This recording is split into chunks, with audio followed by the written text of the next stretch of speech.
12 a 31, vamos lembrar o que nós temos.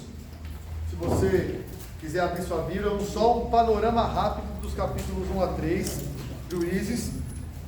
Qual é a grande introdução de Juízes, que é dividida em duas? Juízes 1 até 2:5, ou seja, nessa primeira grande introdução, o autor fala sobre as questões geográficas e sobre a falha de Israel em conquistar os povos de Canaã, conquistar militarmente.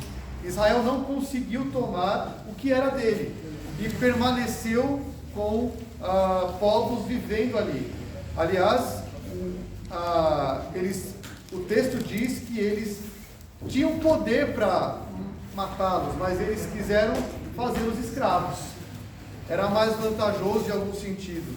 Então começa esse avanço com a tribo de Judá. A tribo de Judá tem a preeminência, a tribo avança bem, mas tem ali no versículo 19 do capítulo 1 uma questão, uma falha, tem medo de carro de ferro. Depois vem toda a derrocada de todas as tribos. Benjamim não consegue, os filhos de José não conseguem, tem ali uma aliança com um cananeu, me fala onde que é a entrada que a gente poupa você, e eles poupam o mesmo homem, um homem constrói uma cidade em outro lugar. Manassés não consegue, Efraim e Zebulon, enfim, as tribos não conseguem, e a última tribo é Dan, listada no capítulo 1, que Dan é oprimida. Dan não é que não consegue, Dan é até oprimida.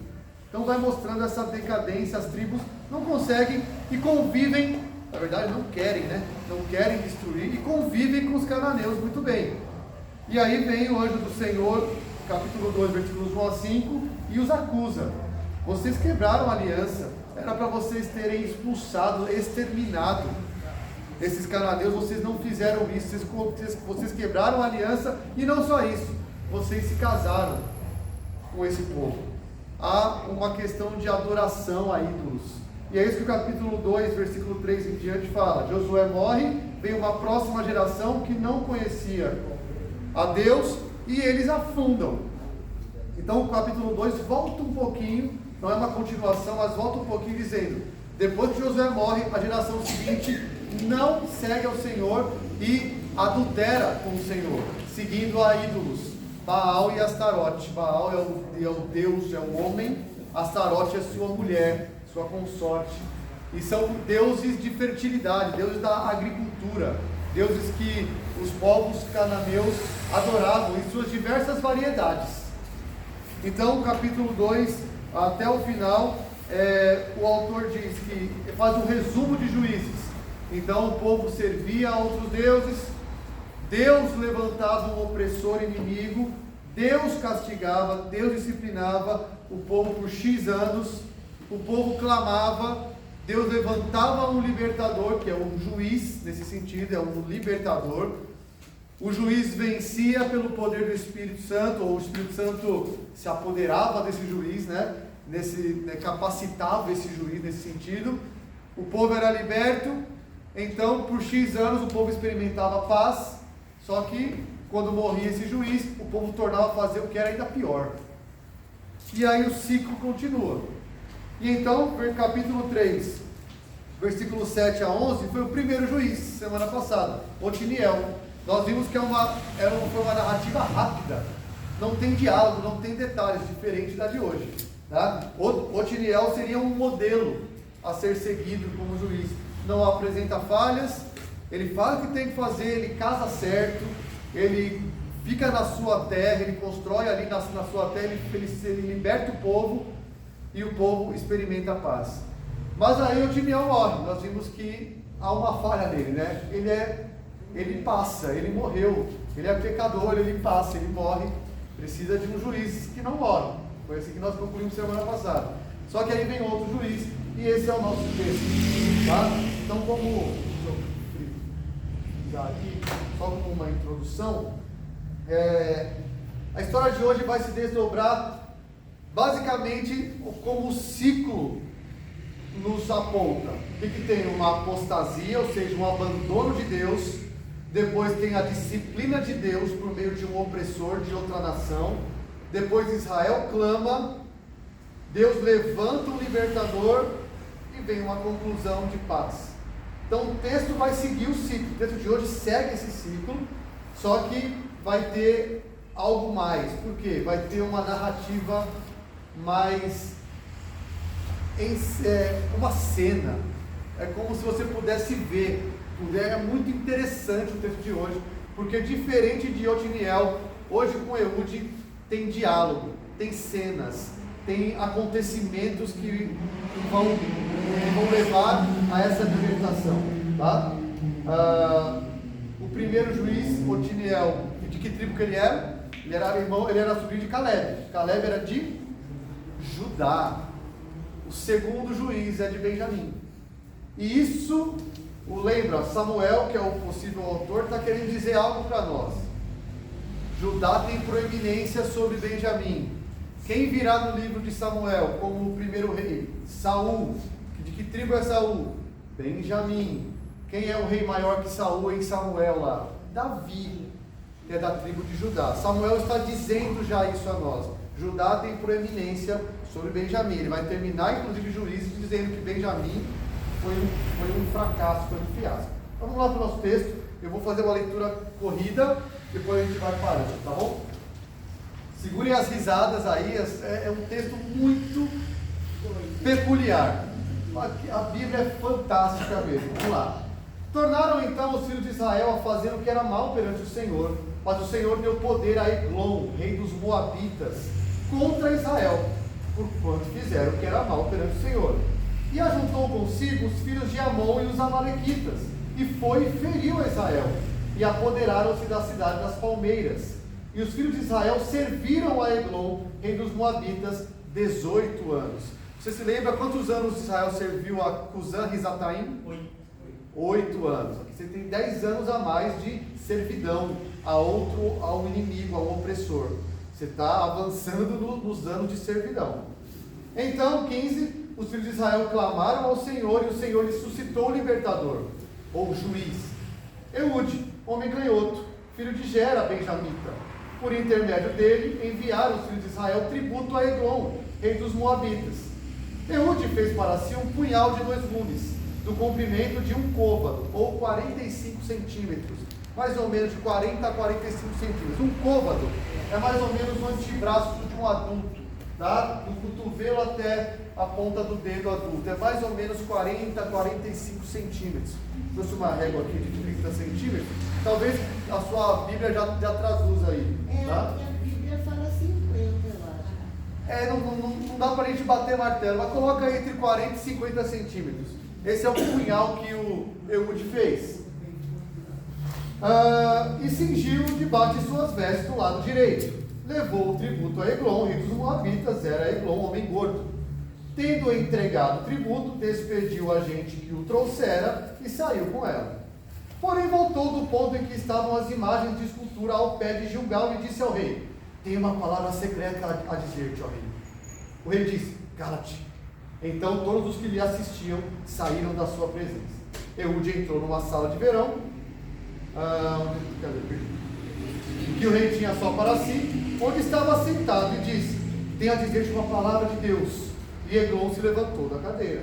Ehud então, estendendo a mão esquerda, puxou o seu punhal do lado direito e lhe o cravou no ventre, de tal maneira que entrou também um cabo com a lâmina. E porque não o retirou do ventre, a gordura se fechou sobre ele. E Ehud, saindo por um postíbulo, uma portinhola, passou para o vestíbulo, depois de cerrar sobre ele as portas, trancando-as. Tendo saído, vieram os servos do rei e viram, e eis que as portas da sala de verão estavam trancadas.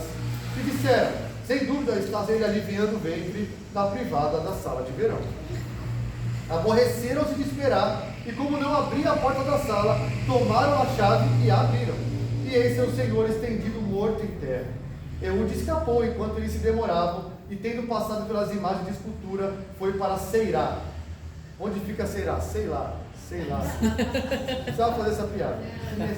Tendo ele chegado, tocou a trombeta nas montanhas de Efraim, e os filhos de Israel desceram com ele das montanhas, indo ele à frente. E lhes disse: segui-me, porque o Senhor entregou nas vossas mãos os vossos inimigos, os Moabitas. E desceram após ele e tomaram os vales do Jordão contra os Moabitas, e a nenhum deles deixaram passar. Naquele tempo feriram dos moabitas uns 10.000 homens, todos robustos e valentes, e não escapou nem sequer um. Assim foi Moabe subjugado naquele dia, sob o poder de Israel, e a terra ficou em paz 80 anos. Quanto tempo ficou em paz a terra com Otiniel? Quem lembra?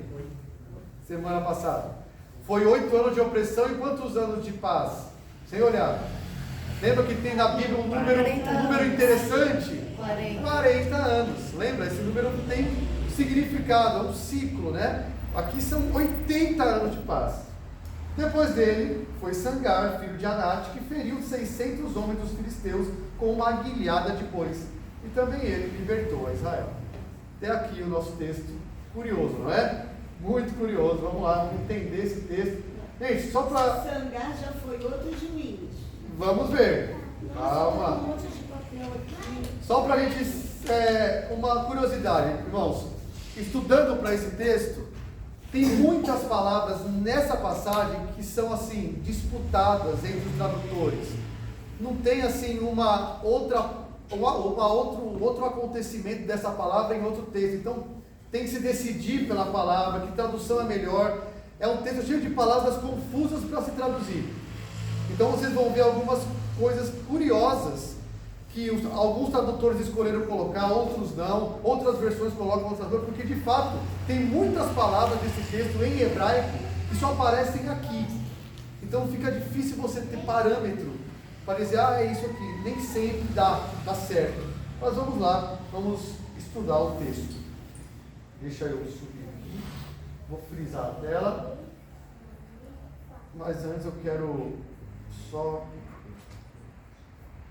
um detalhe, irmãos, que eu não botei semana passada porque estava sem internet. Rapidinho, só voltando, olha só. Canaã está aqui, ok? O primeiro inimigo opressor de Canaã, de Israel, Cusã-Risataim, veio da Mesopotâmia. Mesopotâmia é essa região, está vendo esses dois? Isso aqui são dois rios. Ele veio daqui, ó. Então é um povo distante que atacou Israel. Foi semana passada. Cusã-Risataim veio daqui, Tigre e Eufrates. Mesopotâmia é entre rios. Meso é meio entre, Potâmia é rio. Hipopótamo é o cavalo hipo do rio. Cavalo do rio. Mesopotâmia é entre rios. Então eles vieram daqui, ó. O primeiro inimigo de Israel veio daqui. Então bem distante. Agora a gente já vai ver um inimigo mais perto. Tá? Agora eu vou pôr o mapa aqui para vocês verem Moabe, onde fica aí os moabitas. Aqui, ó, Mesopotâmia um pouco maior, ó. Tá? Você tem aqui esse rio Eufrates e Tigre, eles vieram daqui, provavelmente Arã, Cusã-Risataim para cá. Ok? Eu fiquei devendo isso para vocês, estava sem internet. Agora vamos ver aqui, ó, Moabe, onde fica Moabe, que é interessante a gente falar. Para vocês terem a localização, tá? Olha só, Moabitas, Moabe está aqui, ó, tá? Então, imagina Canaã, tribo de Judá aqui, Mar Morto, o povo vem do Egito, passa por aqui, passa por Edom, como vai entrar aqui, ó, Jericó é a primeira cidade que o povo conquista. O povo vai entrar na terra, Deuteronômio é o povo acampado aqui, nas planícies de Moabe, esperando para entrar. Então Moabe é um povo, é essa terra aqui, ó, tá? É um povo daqui de trás do Mar Morto, muito mais próximo, tá? A gente está aqui, Moabe está aqui, tudo bem? Para vocês gravarem onde é que está Moabe, não está distante lá. Essa turminha é tudo parente, né? Edom, Moabe. Vou falar disso porque o rei se alia ali, tudo parente lá dos patriarcas, a gente vai ver de onde que vier, mas é tudo parente, tá? Vamos lá. Os dois riozinhos que você falou. Então aqui é outro mapa. Não, Os dois... mas nesse mapa não tem? Não tem, porque aqui é só um foco na terra de Canaã. Os dois rios Tigre e Eufrates estão lá na Assíria, é onde é hoje o Iraque, que foi de onde Cusã-Risataim veio. Arã, de onde Abraão saiu depois de sair de Ur, ele vai para Arã, e de Arã ele veio para Canaã. É de lá que o Cusã-Risataim sai, e Otiniel vence ele, tá bom? Ok, então, mapas na cabeça aí, tá? Importante, irmãos, que a gente vai falar para não ficar voltando nos mapas. Essa tribo amarelinha aqui é Benjamim. Hoje o foco é nela, tá? Então você tem Judá, o foco de Otiniel foi aqui, Judá, ele era de Levi. Aqui é Benjamim, essa tribo amarela, onde está Jericó, onde próximo de Gilgal, aqui ó, que também é citado aí, tudo bem? Então fica com essa imagem na mente aí, onde é que está Benjamim, que é importante para a gente lembrar. Benjamim é a tribo logo em cima de Judá, divisa Jerusalém, é uma divisão ali, meio que na fronteira, Judá e Benjamim, tudo bem? Então vamos para o nosso texto.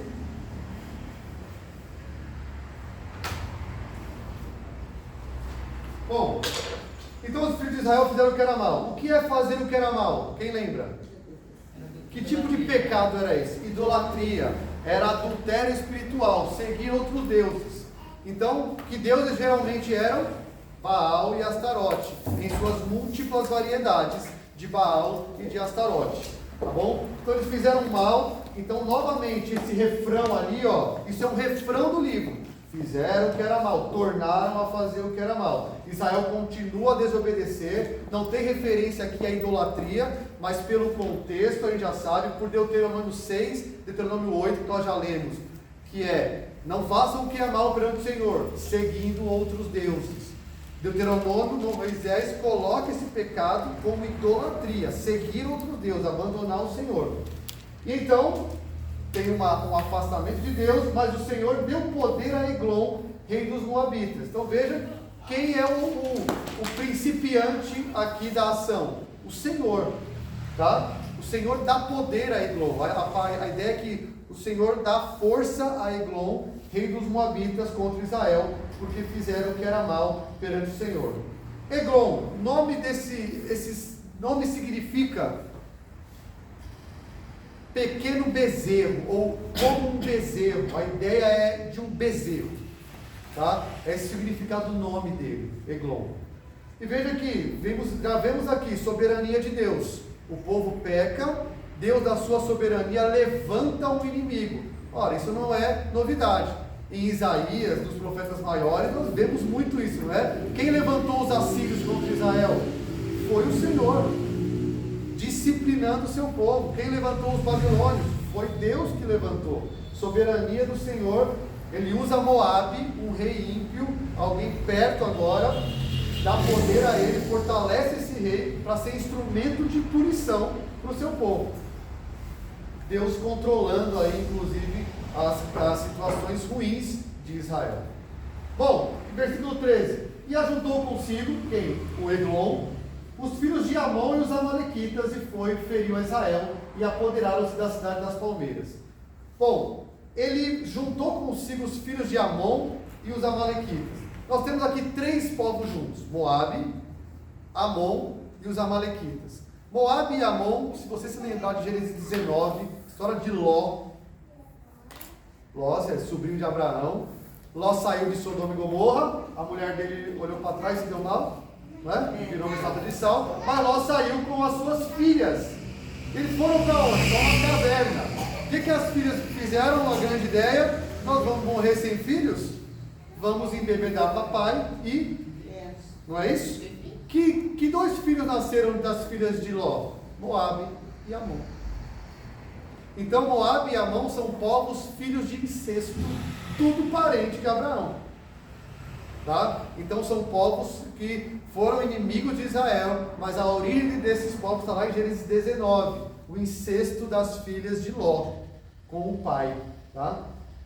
E aí amalequitas também eram aparentados, eram netos de Esaú. Não? Só a gente lembrar outra passagem, quando Balaão quer amaldiçoar o povo e não pode, são os moabitas que mandam as mulheres.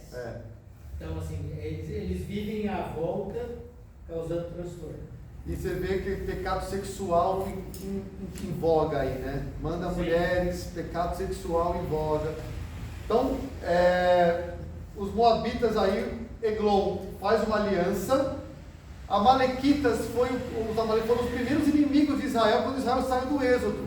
Lembra aquela passagem que Moisés fica com as mãos levantadas enquanto guerreia? Aí quando ele abaixa uma mão, perde, quando ele levanta, era contra os amalequitas, no deserto. É o primeiro inimigo de Israel. E quem eram os amalequitas? Netos de Esaú. Parente também. Tudo parente. Então, nós temos aí falhas em Israel de aniquilar os inimigos.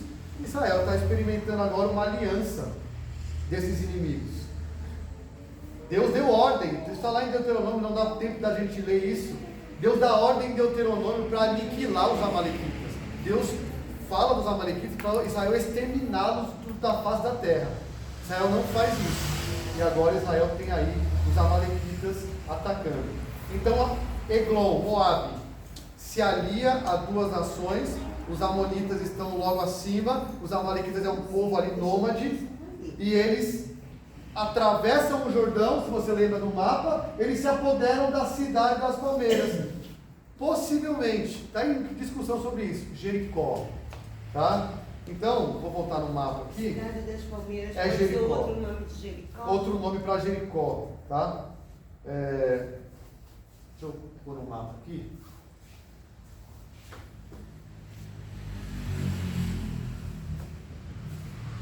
Olha aqui, ó. Amonitas. Cadê? Amonitas estão aqui, é o povo de cima. Então, ó, Amonitas estão aqui, Moabitas estão aqui, Amonitas estão lá. Olha ali a cidade das palmeiras, Jericó, com Gilgal pertinho. Tá? Então eles tomam aquela cidade, está bem próxima da fronteira, que fica em Benjamim, fica na tribo de Benjamim. Vou ver um outro mapa aqui para vocês se localizarem também. Não. Quer deitar? Olha lá. Amon está aqui, Moabe está aqui, os povos que ficam aqui, eles tomam Jericó. Tá? Eles tomam Jericó. Vamos voltar.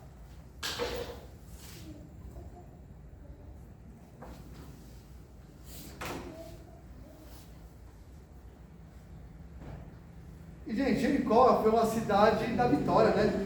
Jericó é importante para Israel. Jericó, inclusive, em Josué 6, 26, Josué fala que ninguém reconstrui essa cidade, vai estar sob maldição quem reconstruir Jericó. Se você lembra de Josué, você lembra de quê? Jericó. Foi a grande vitória. Vem com Josué lutar em Jericó. Não é? É a grande vitória do povo. É a primeira cidade. Deus vence sem ninguém pegar uma arma. Foi só tocando trombeta, a cidade caiu. Então, é importante essa cidade para Israel. E veja que Eglon toma essa cidade. Se apoderam dela. 14. Os filhos de Israel serviram a Eglon, rei dos Moabitas, 18 anos. Então, novamente o verbo serviram aqui. Lembra que semana passada os filhos de Israel serviram a Baal e a Astarote, e então serviram a Cusã e Zataim. A questão o pecado é castigado da mesma forma. Vocês querem servir outros, vocês vão servir um opressor. Tá? É um domínio agora mais duradouro, são 18 anos servindo a alguém estrangeiro. E aqui servir vai pagar imposto, vai pagar tributo, vai estar sob o domínio de um ímpio, de um moabita, por 18 anos. E então, versículo 15, os filhos de Israel clamaram ao Senhor, e o Senhor lhes suscitou o libertador. Mais uma vez, faz parte do ciclo isso, não é? É um refrão também. Eude, homem canhoto, filho de Gera, benjamita. Por intermédio dele, enviaram os filhos de Israel tributo a Eglon, rei dos Moabitas. Aqui começa as coisas legais desse texto. Tá? Não que o resto não seja, mas aqui começa as coisas curiosas. Então, o Israel clama, então sempre há clamor aqui, e o Senhor, na sua misericórdia, pelo seu povo, ele tem um amor pactual pelo seu povo, lembre-se disso, esse amor misericordioso que Deus tem pelos seus, o zelo. Deus ouve o clamor, mesmo em situação desesperada, clame ao Senhor.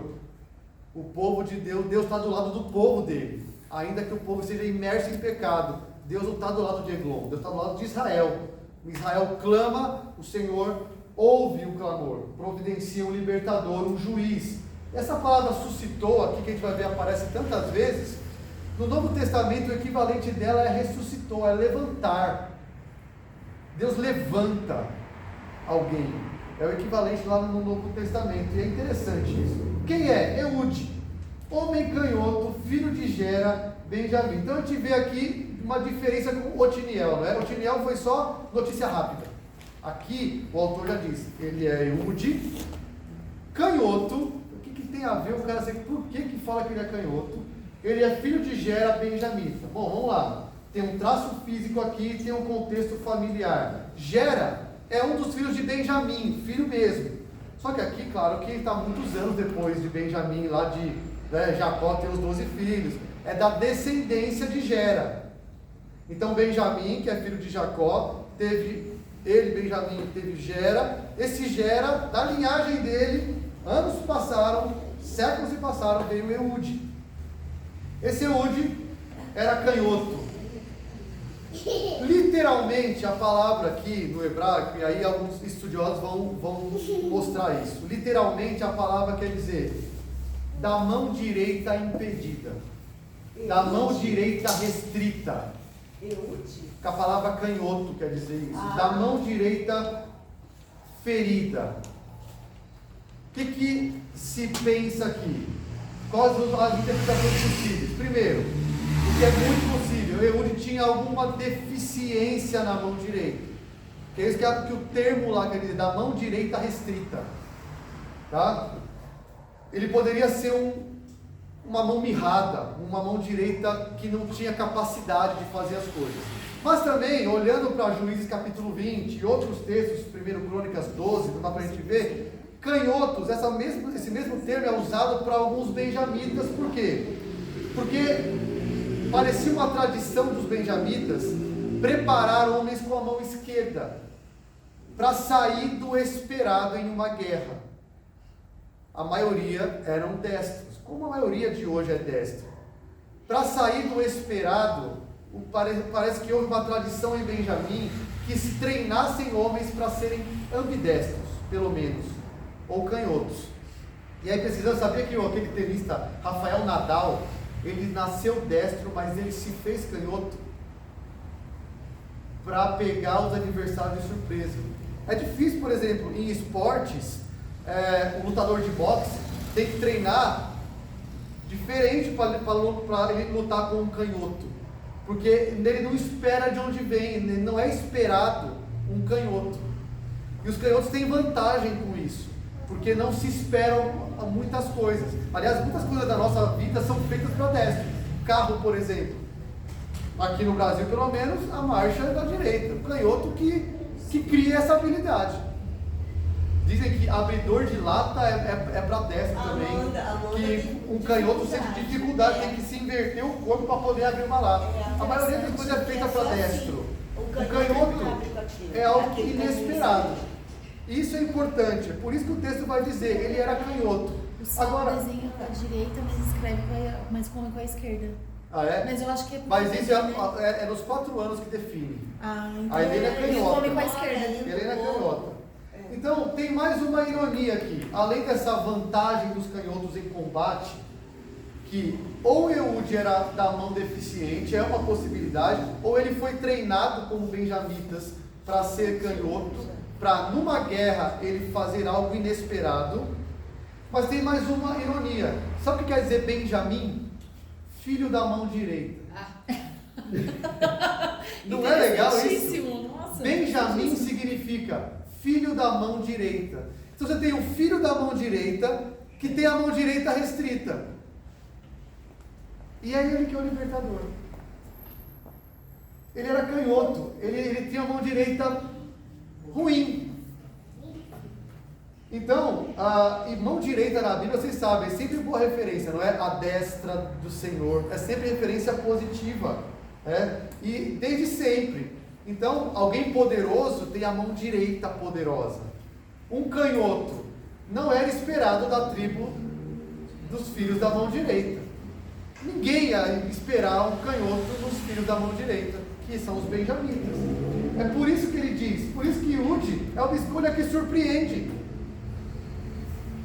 Numa sociedade aqui mais cruel que a nossa, para alguém que é deficiente, que tem alguma coisa errada, imagina que naquele tempo. Você não vale nada, cara. Se ele era deficiente, Ele era a pessoa certa para ninguém suspeitar de nada. Vai você entregar o tributo para Eglon, porque vão deixar você passar tranquilo, nem bater nem revista. Você é alguém que não levanta nenhuma suspeita. Esses tributos aqui que eles levavam, possivelmente eram produtos agrícolas. Por isso que vai uma comitiva com ele. Animais, eram os impostos que alimentavam o rei e alimentavam aquele reino. As primícias das colheitas, talvez metais preciosos até, e gado também. Tá? E a palavra ali, curioso, por intermédio dele, no hebraico é pela mão dele. A palavra mão nesse texto tem significado. Olha como é bonito, não é? Então você tem os filhos, um canhoto, um da mão direita restrita, filho da mão direita, e pela mão dele é liberto Israel. Versículo 16. Deixa eu voltar aqui para continuar. Bom. Eude fez para si um punhal de 2 gumes do comprimento de um côvado e cingiu debaixo das suas vestes do lado direito. Então, esse canhotismo do Eude foi algo importante para a sua estratégia de matar o rei de Moabe. Ele amarrou a sua espada, ele faz um punhal. Veja que não tem armas de guerra, não é curioso isso? Não tem carro de ferro, ele tem que fazer o negócio. Por quê? Porque ele vai esconder esse punhal, e o lado ali, a palavra lado, pode ser também coxa. Por isso que eu falei, nesse texto tem muita palavra que pode ser, alguns autores mandam de um jeito, outros de outro, traduzem de um jeito, porque tem significados semelhantes. Ele colocou na coxa direita. Por quê, gente? Para você puxar uma espada, não pode estar no mesmo lado que você usa. Você não vai conseguir puxar daqui. É se esperado que você coloque, quem é destro, uma espada na esquerda, para que você tire a espada. Eude é canhoto, ou da mão direita limitada, ele faz um punhal de 40 centímetros e esconde na coxa esquerda, e esconde isso com as suas vestes. Tá? A pergunta é, o que ele pensou? Olha a mente dele. Eu vou até esse rei, provavelmente. Eu vou esconder isso aqui, ninguém vai suspeitar. Eu vou travar um plano, vou matar esse cara. Não dá. Chega. Deus levanta Eude para fazer isso. Veja, Deus não tem um juízo moral do que ele faz. Só está descrito. Veja, não é um assassinato como assassinatos hoje. Eude é a espada de Deus para juízo de um opressor. Porque Deus levantou um libertador. Ele não está assassinando, é uma guerra aqui. É uma morte libertadora. Ok? Então, ele fabrica uma espada de 2 gumes, ou seja, que corta dos 2 lados, né? É uma espada de 2 bocas. E lá na frente, ele vai falar assim, eu tenho uma palavra de Deus para você, não é? Morra, desgraça. E o que te lembra a espada de 2 gumes com palavra de Deus? Te lembra algum texto? Olha que lindo isso. Muito legal, né? Eude faz uma espada de 2 gumes e fala, eu tenho uma palavra para você. Toma. A palavra fere. Não é assim. Eu não estou dizendo que aqui estou fazendo uma alegoria. Não é isso.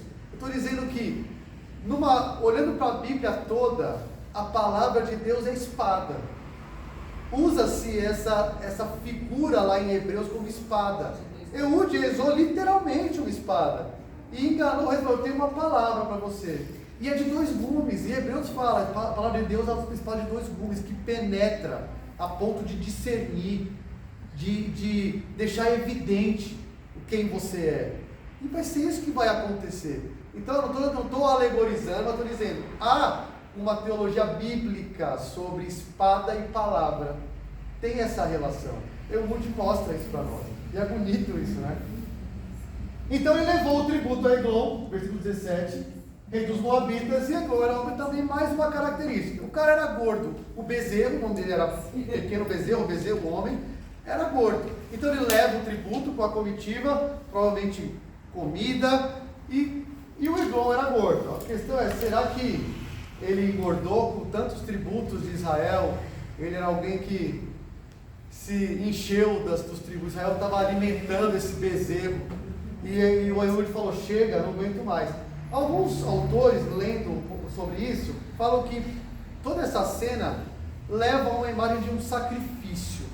Porque a palavra levar tributo, o termo aqui é usado muito em Levítico, para levar as coisas para serem sacrificadas. A gente vai ver que ele é apunhalado. Então parece que, alguns dizem, tem alguma conotação de sacrifício aqui, não um sacrifício em favor de nada, mas alguém é sacrificado. Um bezerro, um cara que tem nome de bezerro é sacrificado. É levado a ele tributos, ele engorda com isso, mas no final ele é sacrificado.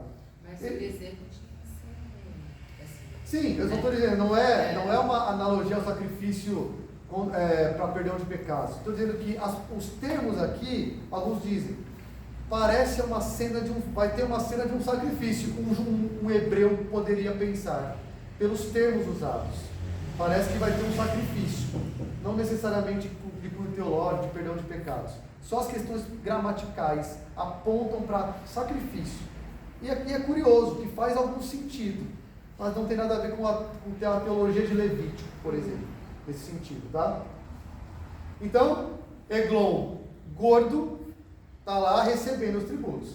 Tendo entregado o tributo, despediu o agente que o trouxera e saiu com ele. Então veja aqui, Israel leva o seu pagamento, como costumeiramente levaria, por meio de Eglon, de Ehud, que pode ser, vamos tomar uma possibilidade que ele era um deficiente da mão direita, tinha uma mão direita incapaz, então era alguém que não ofereceria risco para ninguém, e por isso ele seria um cara da comitiva, e vai a comitiva com ele levando.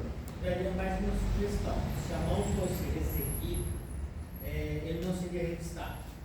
Exato, é isso que eu vou chegar lá também, mas é isso. Então, não, pode falar. Ele era improvável de alguém revistá-lo, porque vai olhar um filho da mão direita, um benjamita, com a mão direita deficiente. Por isso que é bem provável que ele fosse deficiente. Ninguém revista ele. E ele não faz uma espada longa também, ele faz algo que seja possível esconder na coxa. Então é bem possível que ele não fosse revistado, porque ele não levantava suspeita. Alguém visivelmente deficiente. Pode vir, pode entrar. Tanto é que ele vai falar com o rei, tem uma palavra de Deus, e o rei chama ele sozinho para entrar. Então é mais uma possível evidência de que ele era visivelmente alguém que não oferecia perigo algum. O rei chama ele sozinho para entrar numa sala. Tá? Então, Ehud vai lá de versículo 19. Porém, então ele vai à comitiva, entrega o tributo e volta. Mas ele para no ponto em que estavam as imagens de escultura ao pé de Gilgal e disse ao rei: tenho uma palavra secreta a dizer-te, ó rei. O rei disse: cala-te. Então todos que lhe assistiam saíram da sua presença. Não, olha só, vamos lá. Ehud bola o seu plano, tá? Ele é esperto, ele manipula Eglon com algo. Quando Ehud está voltando, e provavelmente certamente o rei está ali, Gilgal, se você se lembra de Gilgal, que eu falei de Gilgal no capítulo 2, versículo 5, ou versículo 1, saiu o anjo do Senhor de Gilgal até Boquim. O que era Gilgal? Gilgal era o primeiro lugar onde Israel, depois de atravessar o Jordão, parou, celebrou a Páscoa, ratificou a aliança com o Senhor, houve circuncisão, e Israel levantou pedras em Gilgal. Então Gilgal, lembra que eu falei aquela analogia? Vamos supor que eu peça a Jafne em casamento no paço municipal. É o lugar da minha aliança. É o lugar onde Deus estabeleceu a aliança com o povo. Agora, esse local estava cheio de quê? Escultura. E o que isso significava? Possivelmente, aquelas esculturas para Eglon era a proteção dele dos deuses. Os meus deuses estão aqui protegendo, marcando o meu território. Ele tinha ali as esculturas que o protegiam.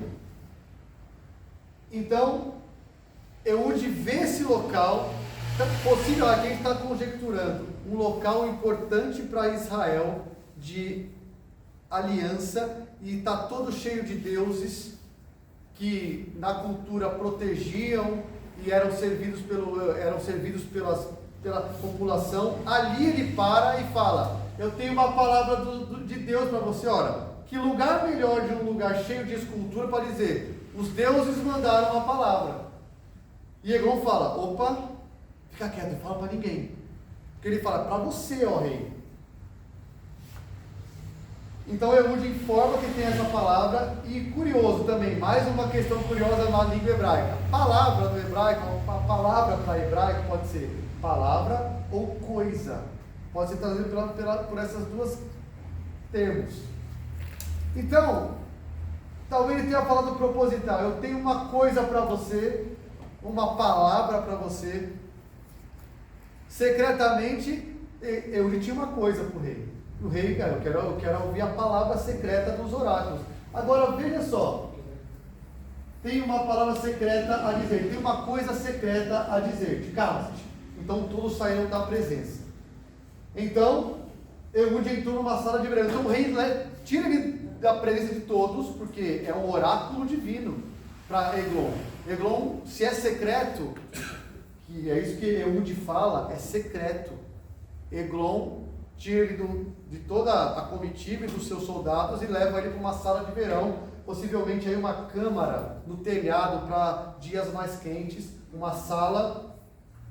Então, Ehud anuncia de novo isso. Só que, olha só, tenho a dizer-te uma palavra de Deus. A palavra Deus aqui não é a palavra Senhor e Yahvé, letras maiúsculas. Isso faz toda a diferença. Porque Ehud foi sagaz aqui. Ele não fala: tem uma palavra de Yahvé para você. Ele fala: tem uma palavra de Elohim. Elohim em hebraico é Deus. E pode ser usado para divindades. É usado em Gênesis para Deus, é usado em Êxodo para Deus, mas também é um termo usado para deuses. Então, possivelmente uma tradução que caberia é: eu tenho uma palavra divina para você, ou dos deuses, porque a própria palavra Elohim é plural. Tudo que termina em in hebraico é plural.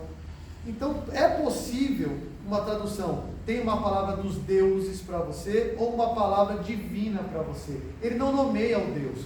Por isso que Eglon fala: vem aqui. Ele estava nas esculturas, ali ele para e fala: tem uma palavra. Eglon fala: fica quieto, vem para cá. E a comitiva sai, ele vai sozinho para a sala do rei. Claro, como o pastor já disse, como é atestado, Eglon não suspeitava desse deficiente da mão direita, ou dessa mão direita visivelmente ruim. Vem para cá, entra aqui. E então, 21. Vamos lá, deixa eu voltar aqui. Por que a palavra Deus está com D maiúsculo aí? Porque Uma escola... ele entrou na sala, ele já poderia falar que é Deus, Deus, Senhor, Deus. É uma escolha de tradução. Elohim é uma palavra difícil, tem que olhar o contexto. Não ficaria ruim, não ficaria de todo errado se fosse Deus minúsculo, ou divindade, ou deuses. Mas escolheu-se Deus com maiúsculo. Deus geral, entende? Lá em Gênesis 1 no princípio criou Elohim. É essa palavra que está lá em Gênesis. Então, o tradutor tem que fazer escolhas. Aqui ele tem que fazer uma escolha também. É que deu para entender que fosse o Deus de Israel, né? A Então, gente que não tem essa sua interpretação aí, parece que é o Deus de Israel. Mas ele não diz Yahvé. Pois é. Ele diz, não, tem mas uma palavra lugares, divina. É o você. Senhor ou o anjo do Senhor, mas não tem muito Yahvé. É por isso que tem escolhas de tradução que não são fáceis de fazer. Você sabe muito bem, já sabe muito bem disso. Não é fácil fazer. Mas, tá lá, Deus. E também se ele falasse que era Deus de Israel, provável que o cara não ia querer. Excelente, porque aí tem a perspicácia de Ehud. Tem uma palavra de Yahvé para você, o seu Deus vai falar comigo? Não, eu tenho os meus deuses. Eu deuses. também acho que seja isso. O que eu estou falando é que quando a gente pega a Bíblia e lê, esse Deus parece o Deus de Israel, pela forma que ele está escrito. Só isso. Exato. Mas o tradutor tinha que optar por isso, porque quem está falando é alguém de Israel. Ele tinha que optar. Ele não sabe se foi essa sagacidade, ele falou pensando em, vou dar uma palavra geral para que ele caia na minha. Ele tem que optar, é o israelita falando e é Deus. A palavra é Elohim, eu preciso traduzir isso. Difícil, mas é possível, tá? 21. No começo do capítulo do texto aqui, a palavra usada é Yahvé. Exato. Então, olha só, tanto no começo quanto no final, as palavras para Senhor é Yahvé. Aqui onde não usa Yahvé. Por isso que tem uma sagacidade dele aí. Como a Raquel falou, se eu falasse Yahvé, talvez o Eglon, teu Deus, eu não quero ouvir, pode ir embora. E aí o plano ia por água abaixo. Tá? 21. Então Eude estendeu na mão esquerda, puxou no seu punhal, do lado direito, encravou no ventre. De tal maneira que entrou também o cabo com a lâmina. Então, gente, o punhal entra inteiro. Então, aqui, eu tenho 30 centímetros, a barriga aqui, né, de lado. Eu vou ser o modelo. Mais 15 centímetros. O cara tinha uma barriga. Mas lembra que o cara era gordo, né? Então, Ele era obeso. ele tinha que entrar isso aqui tudo. Mas no texto tá falando que ele é gordo, um pouco. A gordura fechou. A gordura entrou até o cabo. Ele não ficou lá. Imagina a cena. Ele cravou e perdeu o punhal lá dentro. E Eude, saindo por um postíbulo, passou para o vestíbulo, depois de encerrar sobre as portas trancando. Vamos lá, só que essa cena aqui é interessante. Congelei. Então, Eglon não suspeita do Eude, é um filho da mão direita com a mão direita impotente, e provavelmente Eude estava perto, porque o rei não teve tempo de falar nada e nem suspeitaria. O que esse cara vai pegar do lado esquerdo, do lado direito? Ele pega e já crava e mata, né? E Eglon se coloca em pé para receber a palavra. Isso é importante, porque ele se torna um alvo fácil. Ele está na frente, ele fica em pé em reverência à divindade.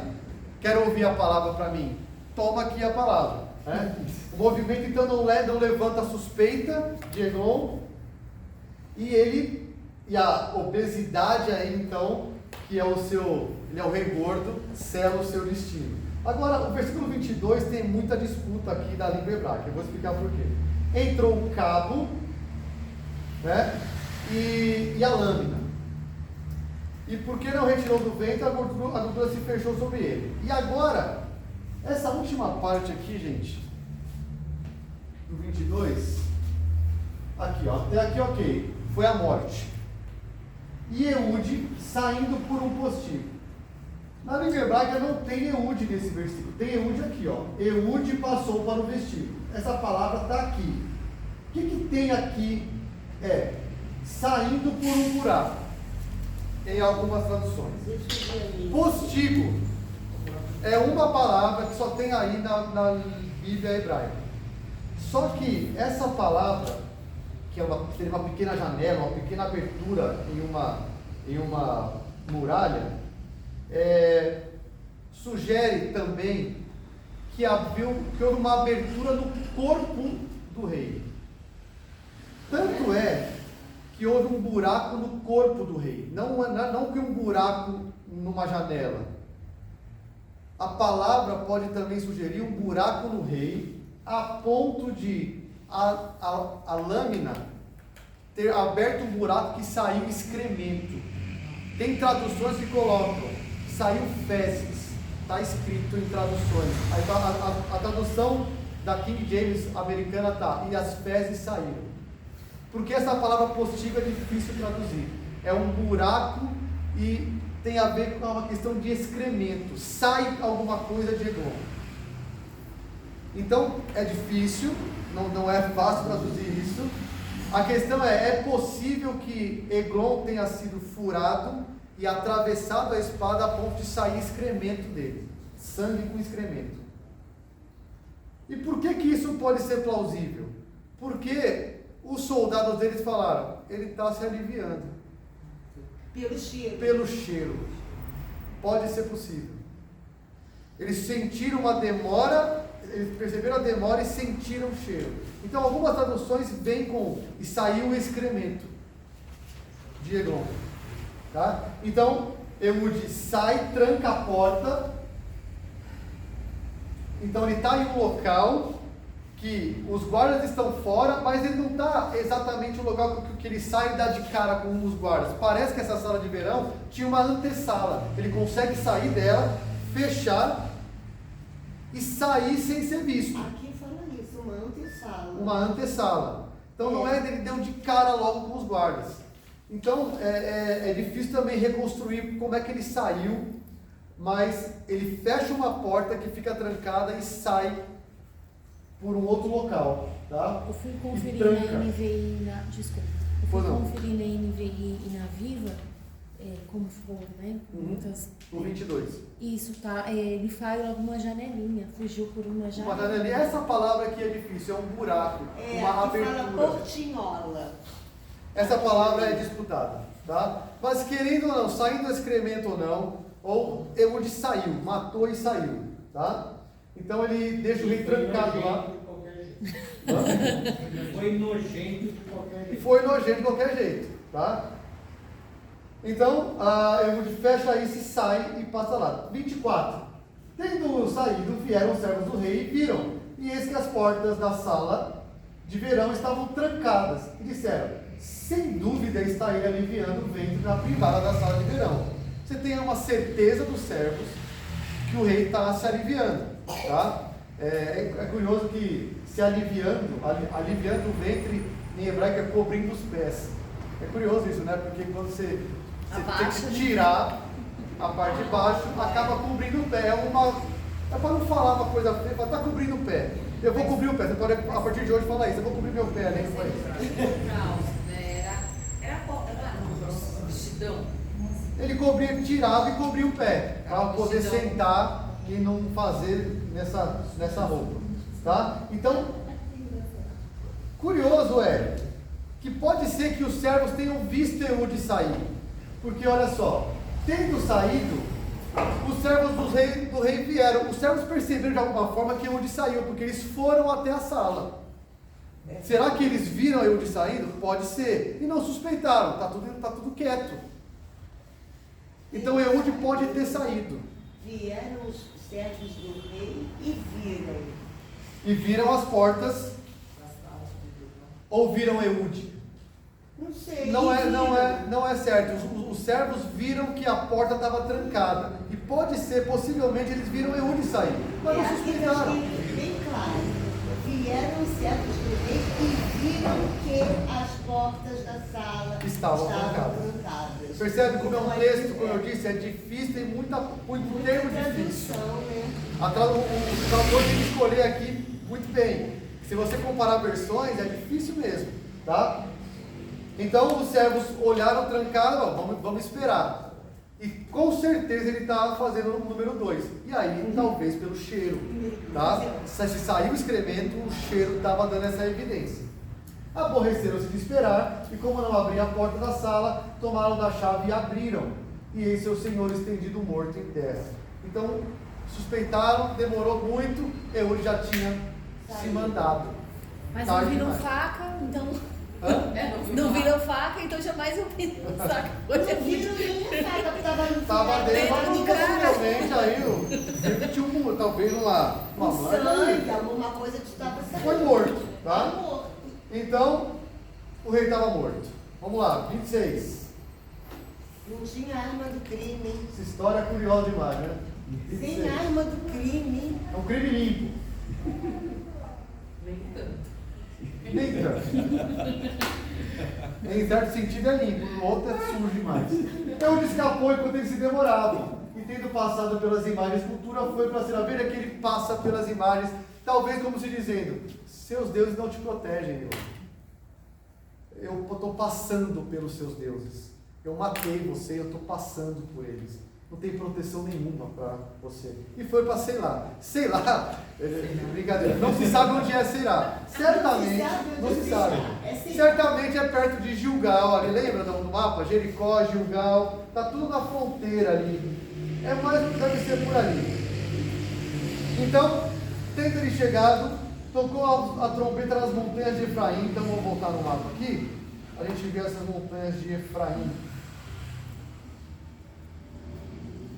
Então ele mata o rei, tá? E aí ele vem, tá vendo essa parte mais escura aqui, ó, do mapa? Isso mais escuro Isso é uma é cadeia. relevo. É uma cadeia de montanha. É relevo, é uma cadeia de montanha, essa parte escura no mapa. Esse é um mapa que mostra um pouco de relevo. Essa parte escura aqui é uma cadeia de montanhas, ó. Tanto que Jerusalém está sobre um monte. Então, Efraim, ó, percebe, ó, Jericó, Gilgal, possivelmente Seirá está por aqui, nas cadeias de Efraim, cadeia montanhosa de Efraim. Ele vem para Efraim e fala, galera, bora, vamos lá. Deixa eu voltar aqui.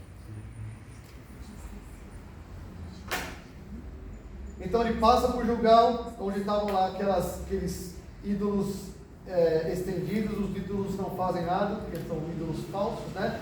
Sempre decepcionam e abandonam os que o seguem.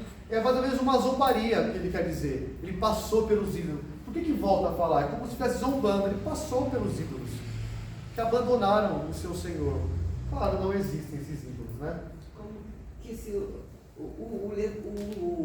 o que Deus levantou é superior àqueles deuses. Deus levanta um Eude superior a essas pedras, esses ídolos aqui. Exatamente. Então, a morte do rei cria então uma instabilidade em Moabe. O rei morreu.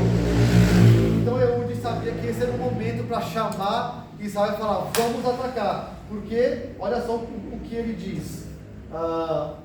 Sigam-me, porque o Senhor, e aqui é Yahvé, seria maiúsculo ali, entregou nas vossas mãos os vossos inimigos, os moabitas.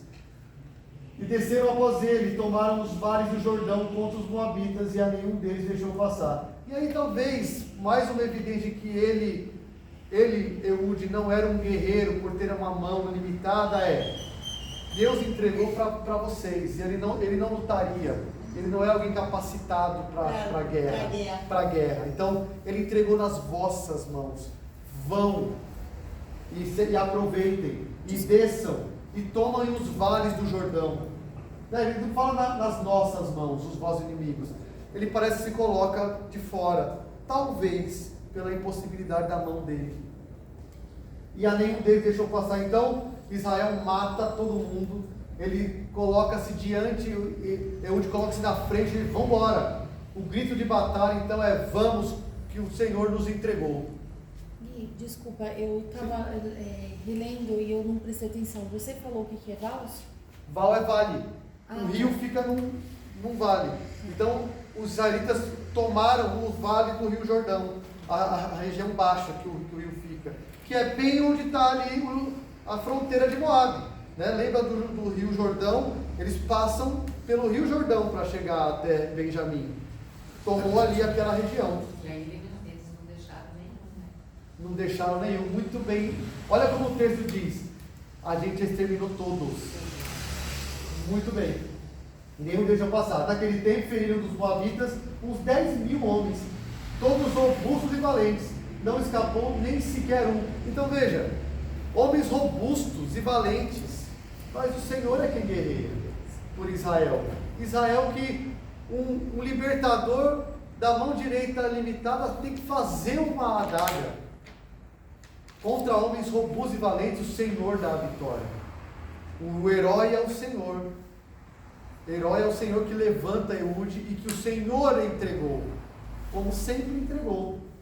Assim foi Moabe subjugado naquele dia sob o poder de Israel, e a terra ficou em paz 80 anos. Então Israel experimentou paz durante 80 anos, o dobro do período de paz de Otiniel. Parece um bom sinal, mas vai vir o capítulo 4, versículo 1, que fizeram o povo de Israel que era mal perante o Senhor. Então a terra gozou de segurança por esses 80 anos. E aí você está falando de talvez 2 gerações aí. Agora vem o versículo 31. Nossa, que história é essa? Depois dele, de Eude, veio Sangar, filho de Anate, que feriu 600 homens dos filisteus com uma guilhada de bois. Também ele libertou Israel. O que esse cara está fazendo aí? Podia terminar, né? E terminou e ficou 80 anos. O que Sangar está fazendo aí? Um versículo. Então a gente tem algumas coisas. Olha só, tem um apêndice aqui que é curioso. Algumas características dos juízes estão faltando aqui, não estão? Por exemplo, Israel fez o que era mal perante o Senhor? Não tem. O Senhor levantou quem? Não tem. Tem que ele matou o filisteu, mas não tem. O Senhor levantou os filisteus para oprimir. Por quantos anos? Não tem. Não tem que Israel clamou? Não tem também. Não tem que Deus levantou um libertador, tem que ele libertou. No versículo 31, estou falando de Sangar. No 31 não tem Só o nada. 31. Não fala aquilo lá. Está no faltando começo. o ciclo para dizer, ele era um juiz. Então, alguns se dividem aqui, dizendo, Sangar não foi um juiz nos moldes. Pode ser que Sangar tenha sido um mercenário cananeu que lutou e derrotou filisteus e libertou Israel de alguma opressão dos filisteus. Os filisteus estão lá em Judá. Agora, por que ele está aí? Tem que entender algumas coisas. Vamos lá. Primeiro, Sangar, o nome dele não é hebraico, o nome dele é cananeu. O que mais que a gente pode falar de Sangar? Ou seja, de origem estrangeira. Ele não era israelita, ele era filho de Anat. Você se lembra o que era Anat? Anat era uma deusa, era uma das variedades da mulher de Baal. Então, ou ele veio de uma cidade chamada Bet-Anat, que é casa de Anat lá no norte, ou ele era um guerreiro dessa Anat, ele era alguém cananeu, que Deus levanta, capacita ele para matar 600 pessoas, filisteus, com uma guilhada de boi, que é mais ou menos um arado de uma coisa só, com uma ponta assim, uma lança, diz ali que é uns 2 ou 3 metros, que é para você espetar o boi, para o boi seguir para onde você quer ir. Ele guia o boi. É o aguilhão que guia o boi. Ele mata 600 filisteus com um troço desse. Como assim? É um pouco improvável, não é? Parece Sansão. Não é um pouco, lembra Sansão. Aliás, Juízes é cheio de gente que faz uma arma e mata com uma arma inesperada.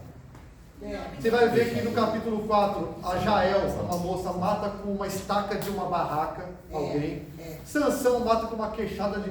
É um monte de coisa assim. Raposa pelo rabo. Ele põe fogo no rabo da raposa. Põe fogo no rabo da raposa. Então, olha só, o texto não fala muito sobre Sangar. Fala que ele era o Sangar, não era um nome esperado para um hebreu. Ele era filho de Anat, ou seja, é duvidosa a sua procedência, certamente cananeia e ligada às religiões. E ele pega um instrumento que ninguém esperaria e liberta Israel. Sangar, ninguém não li o que significa Sangar, tá? Então, assim, um estrangeiro com uma ferramenta agrícola liberta Israel. Israel estava difícil, né? Para Deus levantar um cara desse, né? Ou seja, é mais uma evidência de que Deus levantou alguém improvável. Por que Sangar está aí? Porque ele está na mesma passagem que um improvável, de uma maneira improvável, liberta Israel. Eude. Eude é um canhoto da tribo dos filhos da mão direita. Sangar é um cananeu com um negócio de arado. Ou seja, o autor está juntando aqui. Ele dá uma cronologia depois de Eude veio Sangar, então é depois, mas era uma outra região, é ali dos filisteus, em Judá. Mas ele coloca na mesma narrativa porque o que une Eude e Sangar? É imprevisível alguém assim libertar, é inesperado alguém assim libertar. É isso que os une. Então, esse é o nosso texto. E aí parece que assim, Deus é aquilo que perdoa. Ah, muito bem. Não temos heróis humanos, temos Deus pegando gente que ninguém espera para libertar o povo dele que clama. Eu já dei o ensino do texto. Fala. Porque o texto não fala nada sobre isso, mas poderia-se dizer que Eude era uma espécie de ferreiro, que ele mesmo fez a própria comunhão. O texto não fala. Ele pega, diz ali que está na idade do bronze, esse período histórico, a idade do bronze. Israel não tem, evidentemente, não tem muito material bélico. Tanto que o Sangar, pega um negócio de boi. Israel não tem muita arma, parece. Não tem muita evolução de guerra. Aliás, eles precisariam aprender a guerra. Não foi isso que Deus falou? Eu vou manter aqui para vocês aprenderem a guerrear. Pode ser que ele tenha feito ali, como ele achou, afiou os dois lados. Vocês eram um ferreiro. Mas a pessoa conhecia o arco de Deus. Isso.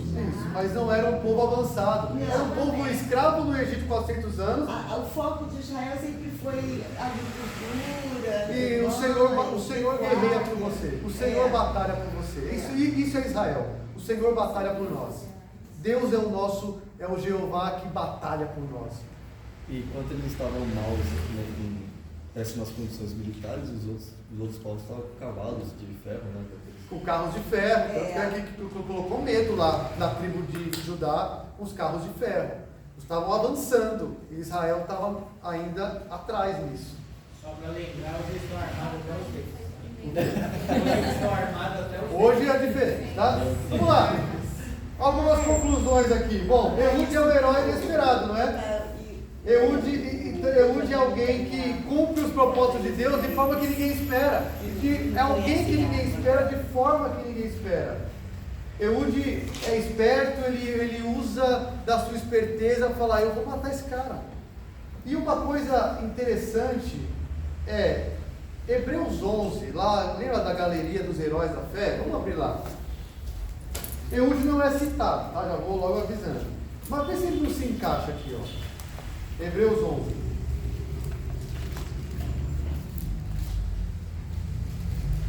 (32 a 34).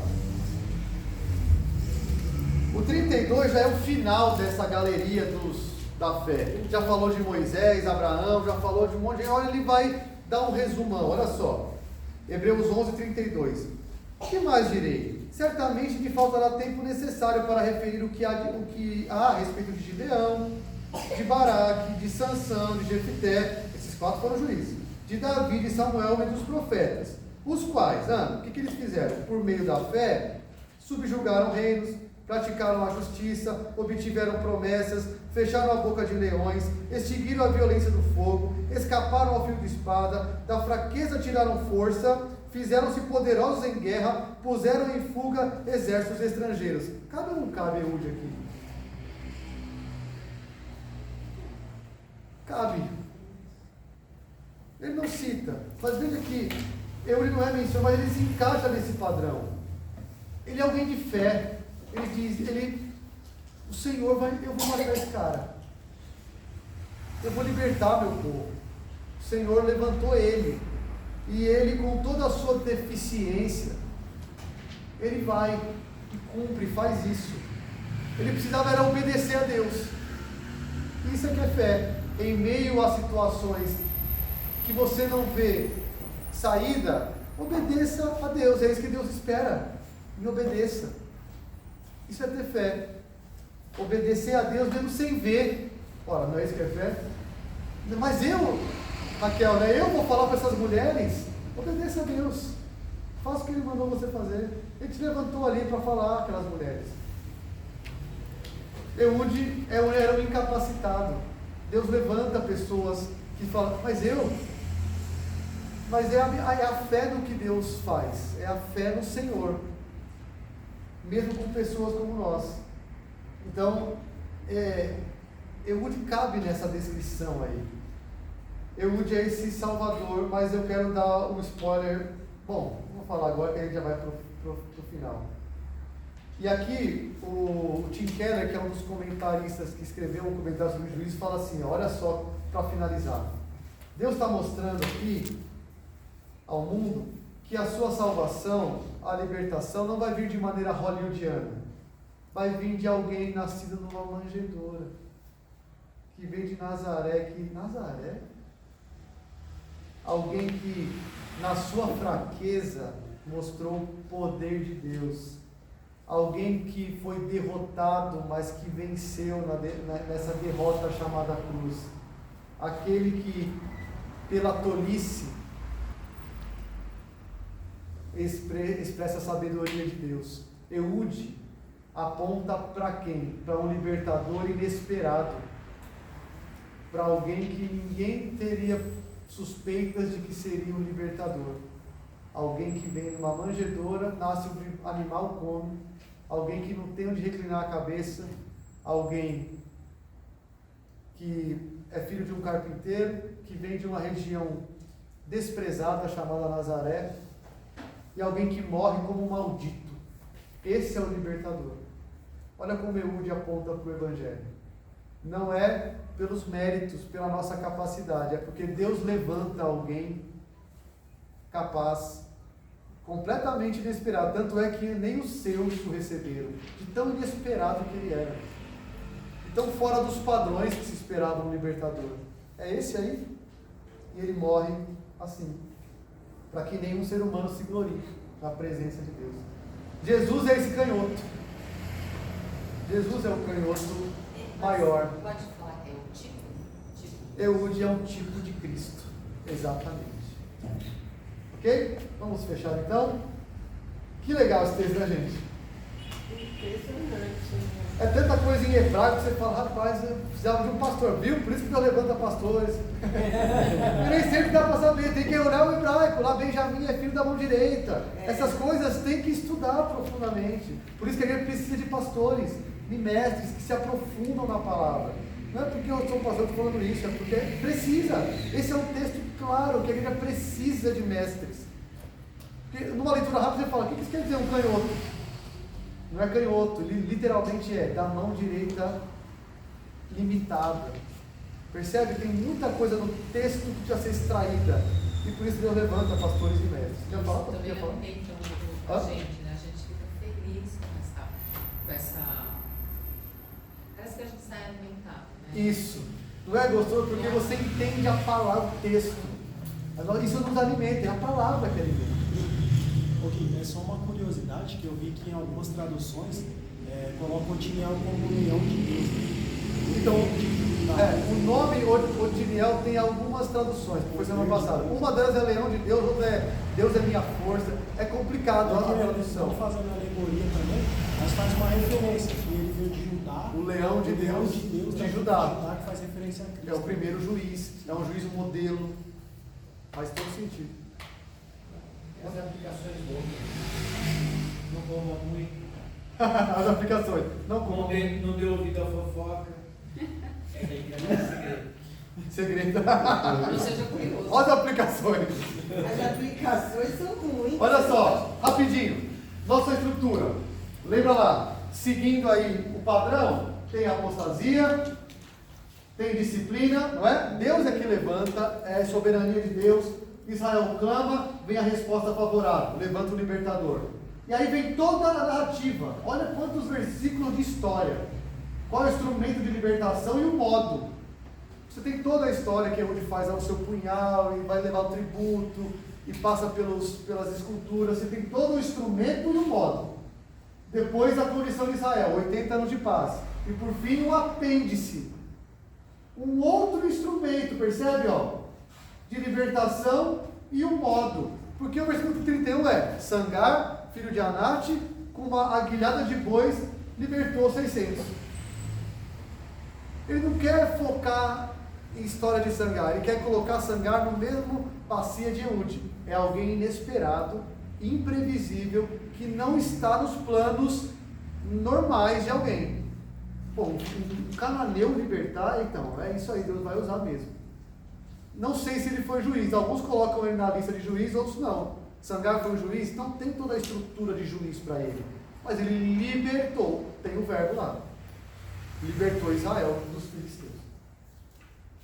Samuel, sobre o que você está escrevendo agora? O que vocês diriam? Nossa, muita coisa. Posso tentar? Pode. Eu sei que é, mas Sem problema. Deus liberta o povo, tinha feito mal ao Senhor por misericórdia. Levantou Eude, homem canhoto, que tem um plano de matar o rei gordo, Eglon. E o povo de Israel vai e mata todos e não deixa nenhum. No 31, Deus liberta Israel com um homem improvável, Sangar, filho de Anate. Tá, você falou muito mais do que poderia nesse. Sobre o que você está falando? Eu estou escrevendo aqui sobre. Você falou já o que está dizendo. Eu quero assim. Uma libertação. Sobre a missão de libertador. Legal, sobre a missão de Eude de libertar. Matar Eglon. Matar Eglon. como Deus libertou Israel Opa. usando Eude. um canhoto, Estamos por aqui. exemplo. Então, estamos mais perto. O texto está falando, ele diria, sobre como o Senhor libertou Israel da opressão dos Moabitas e dos Filisteus, por meio de Eude e Sangar, respectivamente.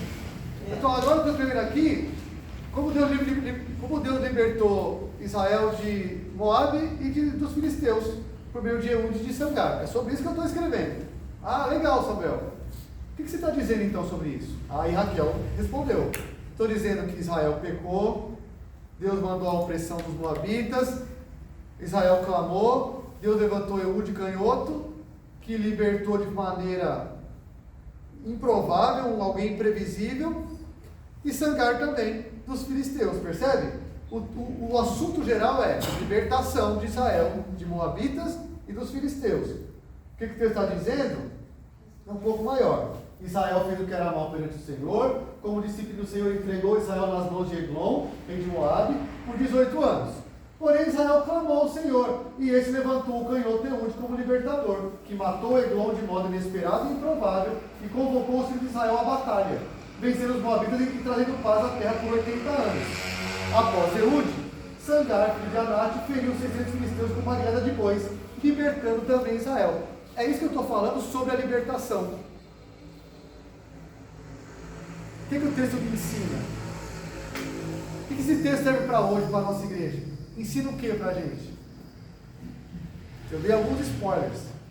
O que esse texto ensina para mim hoje em São Bernardo do Campo? Um canhoto matando um rei gordo e um Sangar que nem hebreu era, matando 600 com uma guilhada de boi. Eu só peguei trechinhos do que você falou, eu anotei que o Senhor te liberta e obedecer a Deus em minhas situações difíceis, porque Ele que faz. O Senhor te liberta. Ok, nós temos isso no ensino. Agora que ele tem um pouco mais. Por que Eude, canhoto, de Benjamim? Por que Sangar, uma guilhada?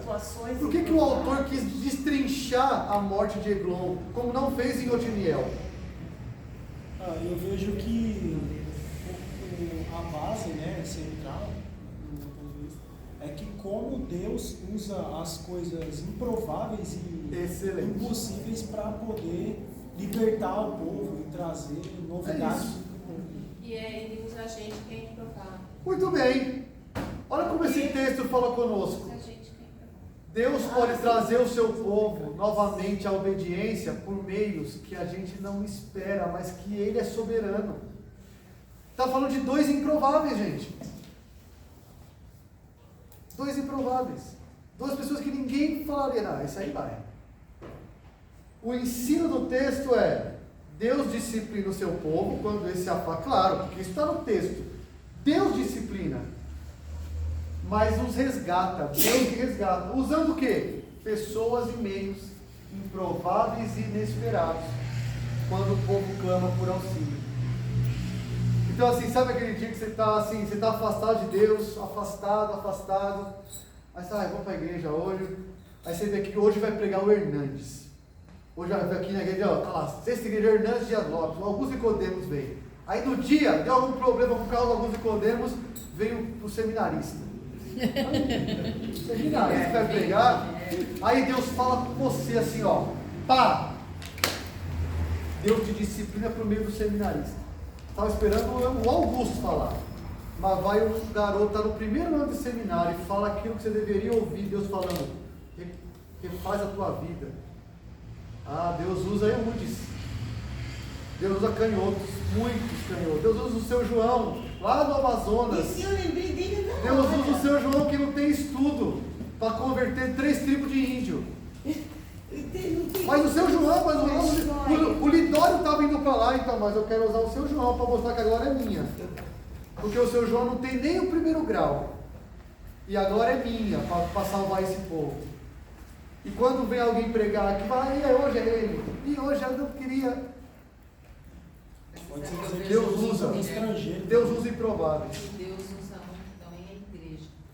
Usa, claro. Às vezes eu converso com às vezes, os jovens, e eles falam alguma coisa para mim, mas faz tanto sentido.